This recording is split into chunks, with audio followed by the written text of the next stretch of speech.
또 다른 질문이 66세 절골술한 지 2개월이 지났습니다. 실내 고정용 자전거 운동을 하고 있는데 무릎 구부르기 운동에 도움이 되네요. 네, 좋은 질문을. 아까 절골술에 대해서 아까 전에 제가 잠깐 설명을 드렸지만 잊어먹으셨을 수도 있을 것 같아서 제가 말씀드리면, 무릎이 안쪽이 많이 상했을 때 무릎이 이렇게 휘어 있게 되면 계속 안 좋기 때문에 얘를 똑바로 펴놓는, 어떻게 보면 뼈의 모양을 약간 변형을 줘야 되는 수술입니다. 그렇기 때문에 쉽게 얘기하면 뼈에 금을 내서 뼈를 다시 다른 모양으로 붙여주는 거예요. 그래서 절골술이라는 게 뼈를 약간 골절시켜서 다시 붙여주는 의미이기 때문에 대개는 한 달 정도까지는 뼈가 붙는 데 시간이 필요합니다. 그렇기 때문에 한 달 정도는 딛거나 많이 움직이거나 하지 말라고 하는데, 한 달이 지나고 나서는 딛고 걷고 이런 건 다 하셔도 되고, 특히나 2달 정도 지나고 나서 구부렸다 폈다 하는 운동이나 실내 자전거 타는 거, 이런 거 정도는 하는 게 안 하시는 것보다 오히려 많이 해주시는 게 무릎의 근력을 좀 강화시킬 수 있기 때문에 훨씬 좋은 방법이라고 생각이 됩니다.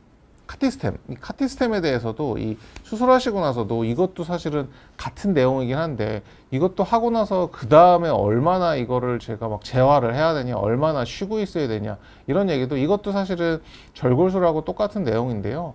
이 그림에서 보면 이 카티스템이라는 게 결국에는 연골 자리에다가 이 줄기세포나 이런 걸 부분적으로 넣어주는 것이기 때문에 이 녀석이 자리 잡는데, 사실은 저 회사에서 얘기하기로는 거의 3개월까지는 딛지 마라, 많이 움직이거나 이런 건 하지 마라, 이렇게 얘기들을 하긴 하는데, 이게 사실은 너무 오래 안 딛고 있거나 이렇게 해보면 환자분들이 주변 근육이나 이런 데들이 많이 말라져 버리기 때문에 더 안 좋아지거나 이런 경우들을 봐서, 저는 대개는 4주에서 6주 정도가 지나고 나면 근육 운동이나 이런 걸 시켜서 어느 정도 움직임이나 이런 걸 좀 가져가게 하는 거라서, 그래서 카티스템도 그렇고 절골술도 그렇고 뭔가 무릎에 특히나 연골에 관련돼서 어떤 수술을 하신다 그러면 최소 한 달 정도는 고정을 한다든지 보호할 생각은 하셔야 되고, 2달째 정도까지는 재활치료나 이런 걸 좀 길게 보고 하셔야지, 연골은 제가 처음에도 그래서 그 사진도 보여드렸지만 조직 자체가 많이 좀 복잡한 녀석이고 잘 회복이 잘 안 되는 녀석입니다. 그렇기 때문에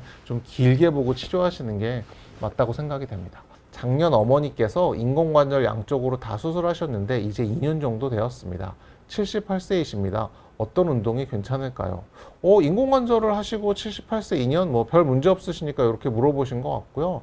인공관절 하시고 나서 제가 제일 추천드리는 운동은 물속, 어머님들 물속에서 하는 아쿠아로빅 같은 거, 그런 거 많이 하시라고 권해주세요. 아니면 집에서 자전거 타고, 사실 1번 제일 하기 쉽고 비용 안 들고 제일 편하고 쉬운 건 걸어 다니는 겁니다. 밖에서 걷는 운동 하시는 게 제일 저는 1번으로 추천드리고, 제가 인공관절 하신 분들한테도 항상 말씀드리는 게, 인공관절을 할 때 관절을 절제를 해서 수술하기 때문에 이 위쪽에 있는 근육, 대퇴사두근이라고 부르는데, 그런 근육 손상이 어쩔 수 없이 생겨요. 그래서 수술 끝나고 나온 환자분들이 진짜 인공관절 하신 분들 처음 얼마 안 되셨을 때 보면 이 뻗정다리로 걷는다고 그러는데, 다리를 꼿꼿이 세워서 이렇게 걸어 다니세요. 근데 그거는 무릎 위쪽에 있는 근육이 많이 약해져서 그렇게 걸어 다니시는 거거든요. 그래서 저는 이 인공관절 하신 분들한테 처음 3개월 동안에 오실 때마다 제가 맨날 동영상 보여드리면서 말씀드리는데, 이 군인분들 무슨 제식 걸어 다니거나 이럴 때 좀 무릎을 앞으로 번쩍번쩍 들어서 걷는 운동을 좀 많이 하십시오, 그렇게 얘기를 해드리는데, 그렇게 운동을 하는 것 자체가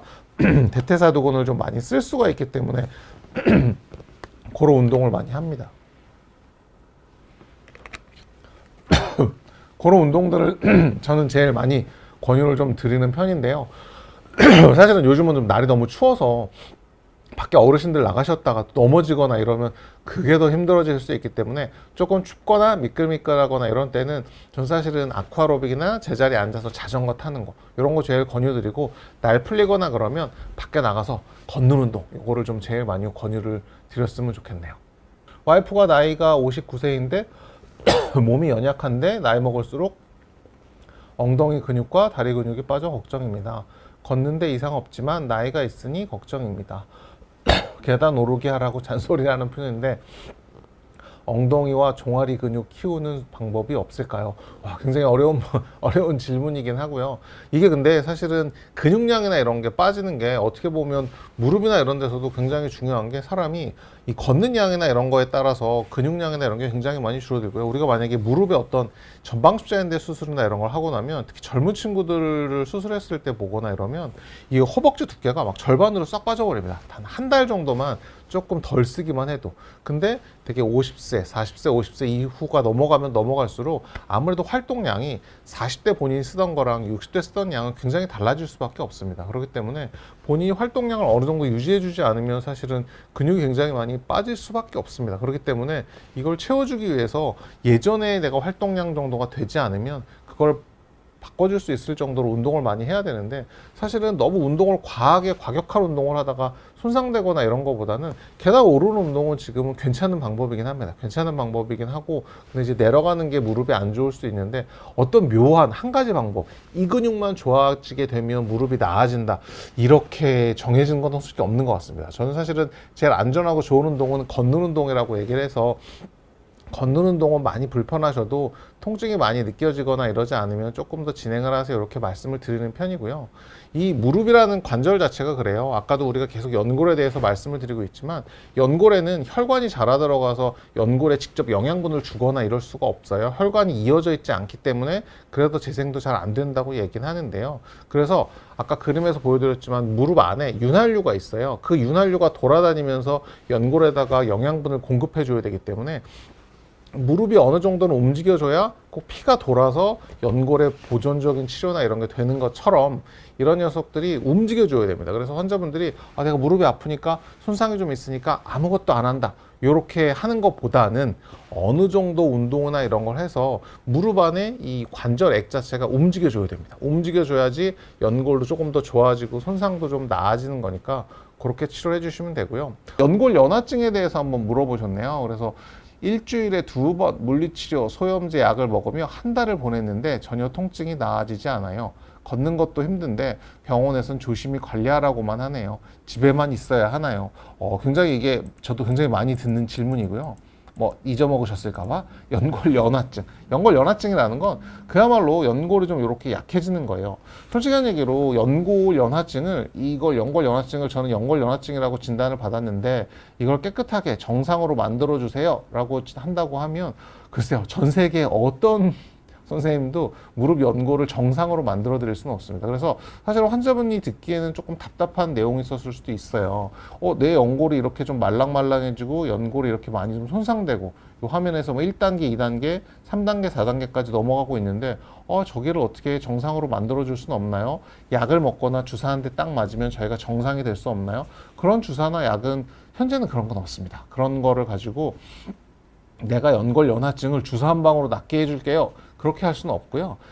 저도 뭐 주사 치료나 이런 것도 쓰기도 하고 약물 치료나 이런 걸 쓰기도 하지만, 이런 건 어디까지나 보조적으로 연골 자체보다는 연골 주변에 있는 조직들을 좀 강화시켜서 연골로 가는 하중을 좀 나아지게 하려는 거고, 아까 환자분이 나 이게 아파 죽겠는데 나는 이거 조심히 관리하라고 그러니까 도대체 어떻게 관리를 해야 되나, 집에만 있어야 되나, 저게 정말 환자분 입장에서는 답답하실 수 있고요. 집에만 있으라는 얘기가 아닙니다. 이게 운동이나 이런 것도 아까 제가 보여드렸던 해로운 운동과 해롭지 않은 운동, 요걸 구분을 하셔서 현재 단계에서 환자분은 해롭지 않은 운동을 위주로 먼저 하는 거예요.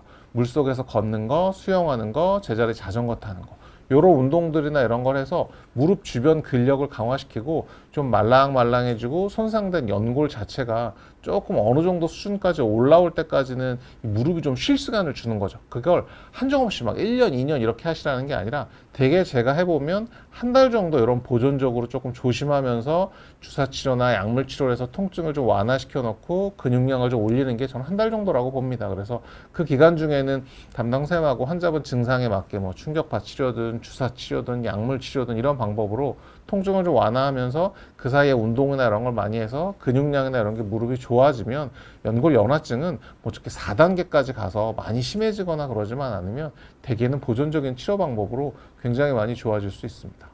올해 8월부터 왼쪽 무릎이 빡빡해서 콘드로이친 주사를 3회 맞았습니다. 무릎이 뻑뻑해도 실내 사이클을 해도 되나요? PT 받고 유산소로 빨리 걷기나 실내 사이클을 하는데 걱정이 돼서요.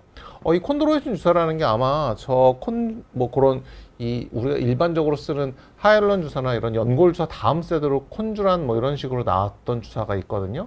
그 주사를 요즘들 많이 맞으십니다. 그래서 연골 주사랑 그냥 비슷한 맥락에 조금 더 최근에 나온 주사라고 생각하면 될 것 같고요. 무릎이 뻑뻑해도 실내 사이클은 전 뭐 무릎 안 좋으신 분들, 특히나 무릎 연골 안 좋으신 분들한테는 충분히 의미 있는 치료라고 생각하고 하시는 거 괜찮고요.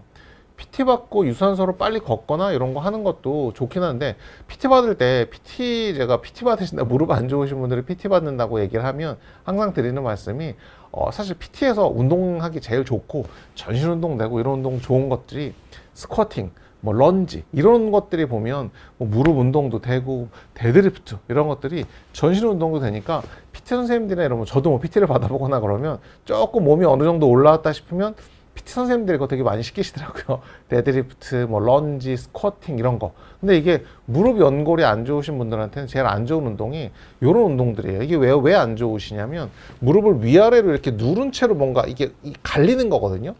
무릎 두 개가 이렇게 예쁘게 이렇게 잘 움직여줘야 되는 게 관절인데, 한쪽 면에 만약에 어떤 손상이 있다고 한번 생각해 보세요. 두 개가 다 매끈매끈한 녀석이 이렇게 움직여지고 있으면 눌러도 되고 안 눌러도 되고 무조건 다 운동이 될 텐데, 한쪽에 좀 이 스크래치가 있어요. 이런 녀석을 위아래로 눌러대면서 짓이겨 본다고 생각해 보세요. 그러면 그 스크래치가 점점점 퍼질 수가 있겠죠. 근데 앉아서 자전거 타는 것처럼 무릎이 약간 떨어진 채로 움직여준다든지, 뭐 레그 컬이라든지 레그 익스텐션이라든지 무릎이 약간 떨어진 채로 하는 운동들, 이런 운동은 도움이 되겠지만 PT나 이런 데서도 대부분은 좋은 운동들을 잘 가르쳐 주실 텐데, 런지, 스쿼팅, 뭐 데드리프트 이런 운동들은 빼시는 게 좀 좋을 것 같습니다.